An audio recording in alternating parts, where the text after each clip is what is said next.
Next, I'm going to talk about Section 3, show highlighted here in the afternoon session, step number 3. First of all, I want to talk about the optical clinic setup.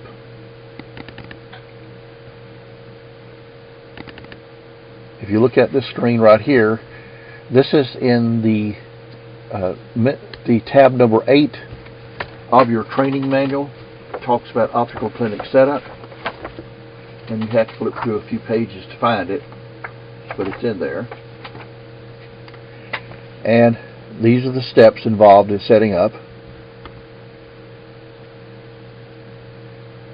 And here is the layout diagram of a typical clinic. Now, obviously, you're not going to have everything that you want in your clinic, but this is one possible layout, an ideal layout, actually.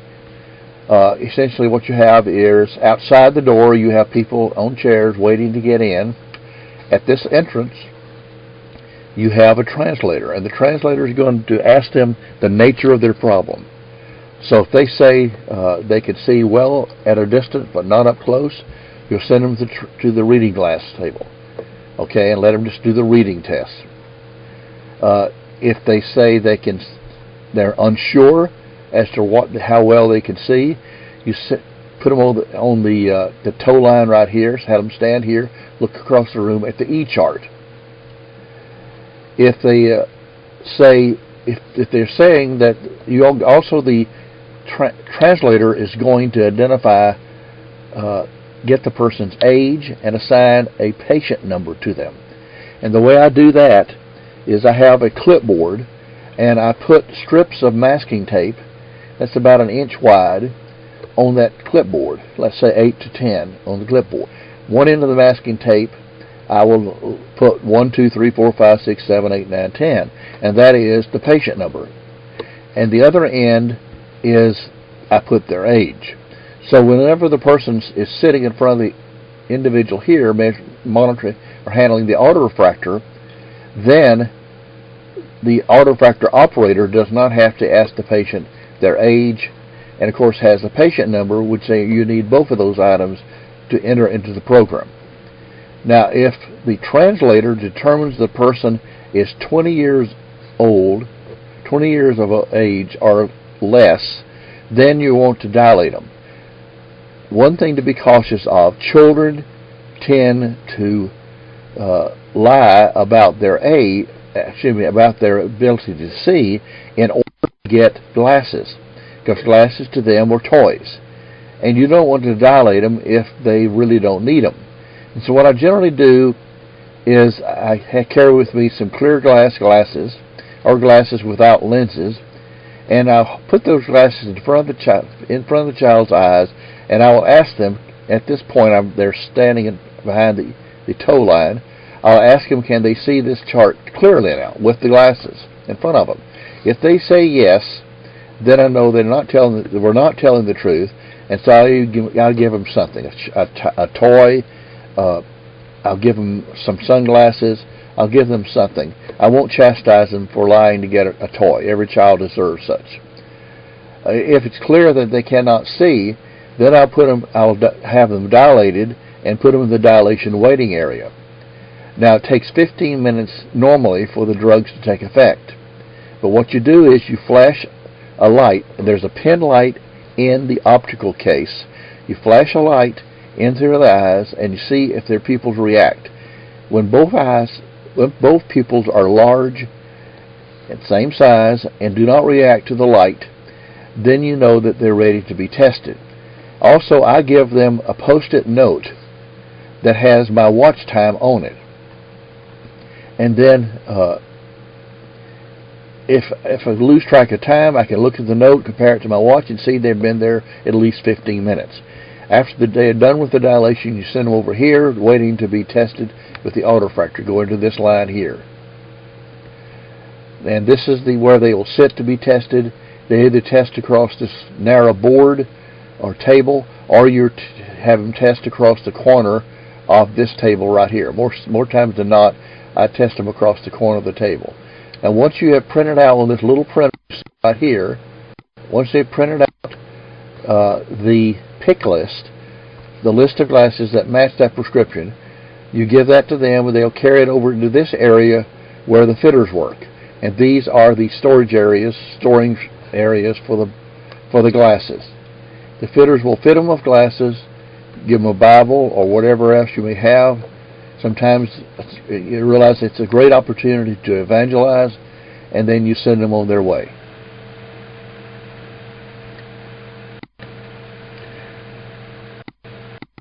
When you're testing with the autorefractor, there is a kit inside the autorefractor that is used to measure, to clean the lenses of the autorefractor. Essentially what you're doing is you're spraying some Q-tips, and you're wiping the lens with these Q-tips, spraying this glasses cleaning fluid on the Q-tips, and then you wipe these lenses. The one in the center is the most important one. The ones on the edges are not really used because they're for left and right eye sensing, and we do a manual selection of the which eye we're testing.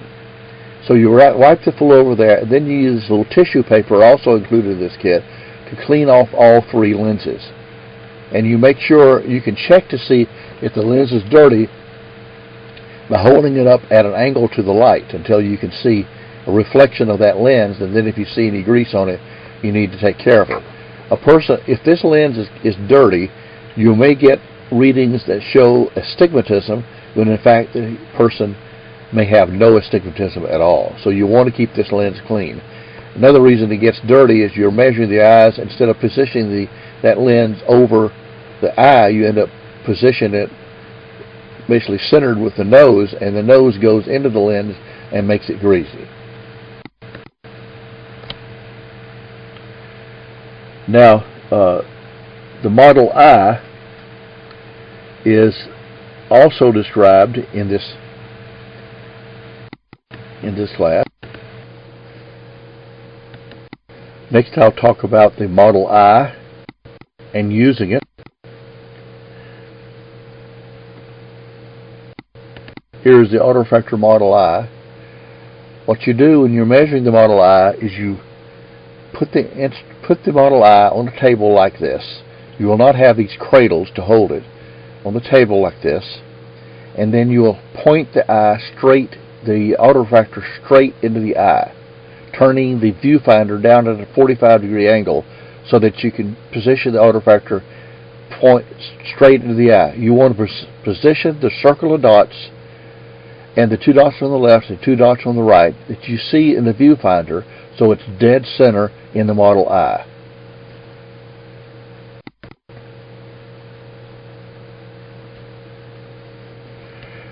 The a training DVD that you see like you see here, that's in the kit.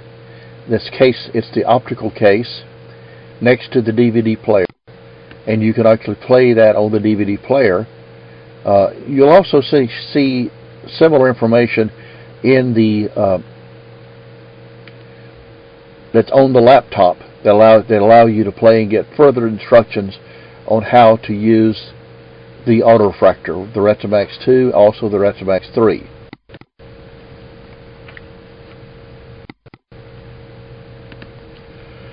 Now the session number of the DVD number 3, the first half of session number 2, I will determine the actual position in this video. First of all, I double-click this DVD that you see here under the DVD training, and to find the correct position, I brought this up right here, and I went to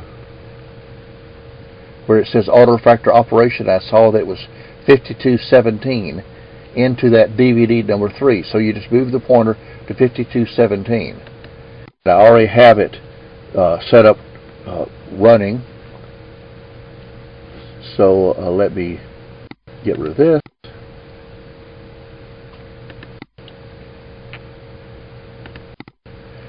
And then I'll go full screen with it, and you can see it says 5216, which is very close, 1 second away. And so I'm going to expand this up, and then I'll show this segment of the training DVD. I'm now going to show you how to use the auto refractor. First of all, I'm going to open up the kit. So this is the auto refractor case. I'll pull out of it several items that I'll need. First one, I'll need the cradle that will hold the auto refractor. I'll need the auto refractor itself. We'll get up the batteries,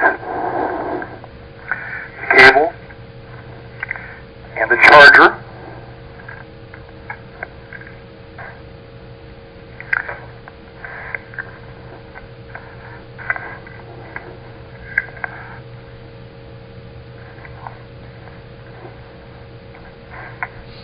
I'll put the charger up and get the batteries charging.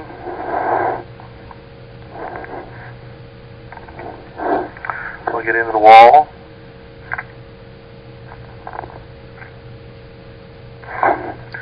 Then I'm going to put the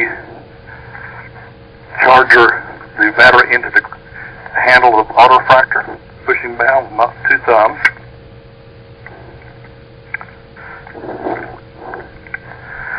Connect the cable to the auto refractor, aligning it with a little notch.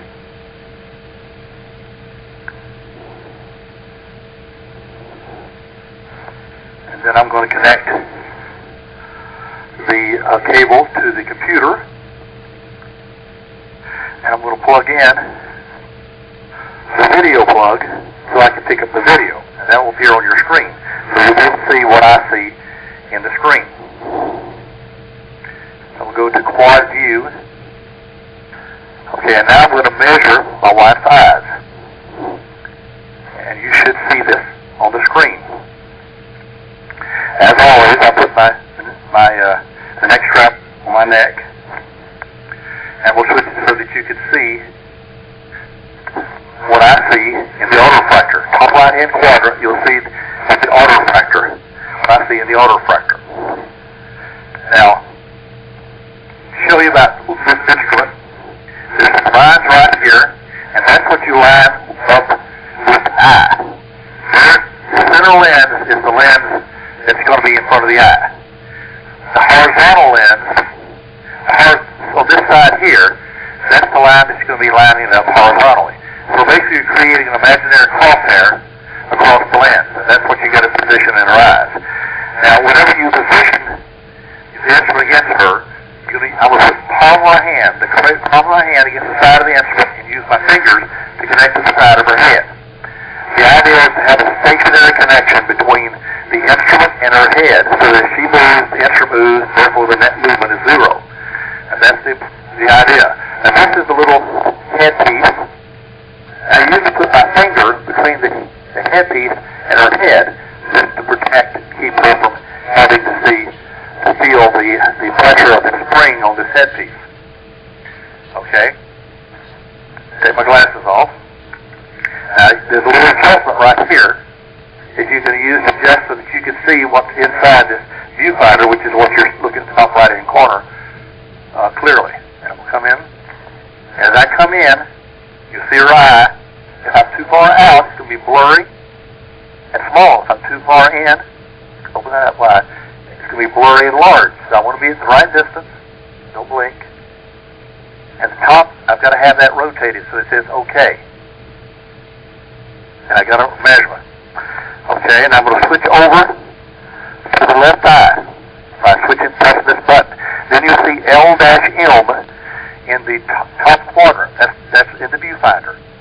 Okay, now, in this case, since it's pre-armed, the square is illuminated. You can see that. Open your eye. I'm going to, as soon as I get into the eye, don't blink.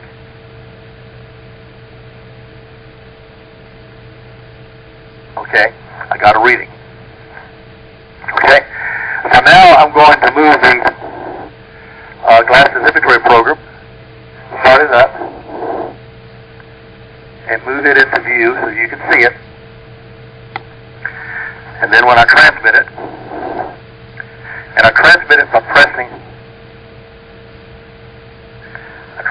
pressing this button right here,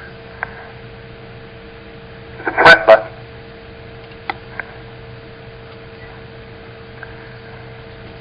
And then this window up here, and there's the prescription that's coming in. There's a list of glasses that matches the prescription. Okay? I'm going to do that again so you can watch closely and see what I've done. Now, as you can see on the screen, it says press start button. That's on the right, start right. The start button is this little green button right here. Okay, that little green button, you can press that start button. So I'm going to press it. When I do, it goes back to the previous, to the L reading, the left eye reading. I want to switch it over to the right eye reading, so I'll press this button here. It goes to the right, it says R-M. But see, at the bottom there's a long bar. That tells me it's pre-armed. I don't want it to be armed for the right eye. So I'm going to press the green button again, and now it's unarmed, and it'll be armed as soon as I get into position. Now you see that little arrow? If I look beneath the instrument, you can see how the arrow next to the rectangle on the top right-hand quadrant tells me which way to go to get it level. It wants the instrument to be level relative to your eye. Okay, so I'll come in. Once again, measure eyes. Okay, don't blink.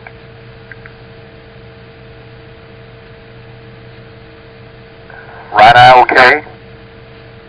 Okay, switch over to the left eye, and you'll see L-M in the viewfinder, as you see there on the screen.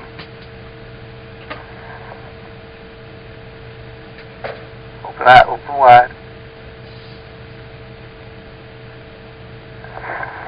And I got a reading. Once again, I'm going to press the print button to transmit it to the computer, but I'll bring in the glasses inventory program so you can see it come in. Press the print button. Incoming data will appear. And now the prescription has been brought in from the autorefractor to the computer. Okay? I'll just power it off at this point in time. This is the review on how to use the autorefractor.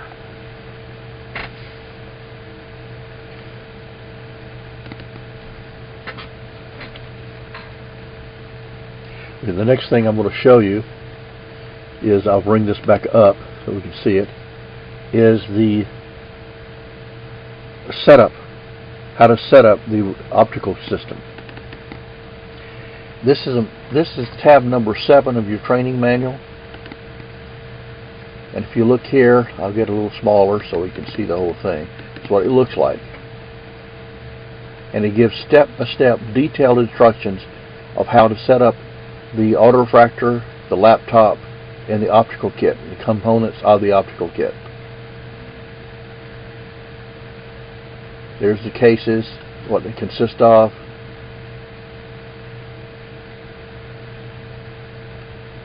The laptop case, what it consists of, and all the details are well described. And you might notice that the laptop itself has stickers all over the place that show how to plug things in.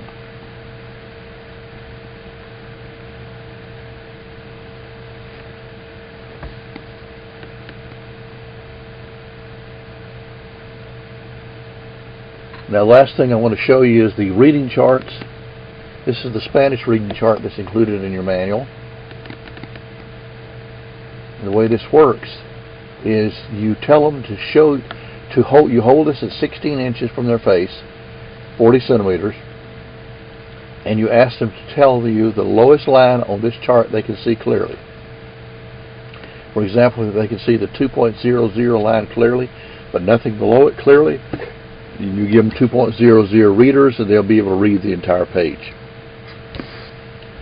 1.50, if it's the same thing, they can see this clearly, everything above it clearly, but nothing below it clearly, then you give them 1.50 readers and they'll see the whole page.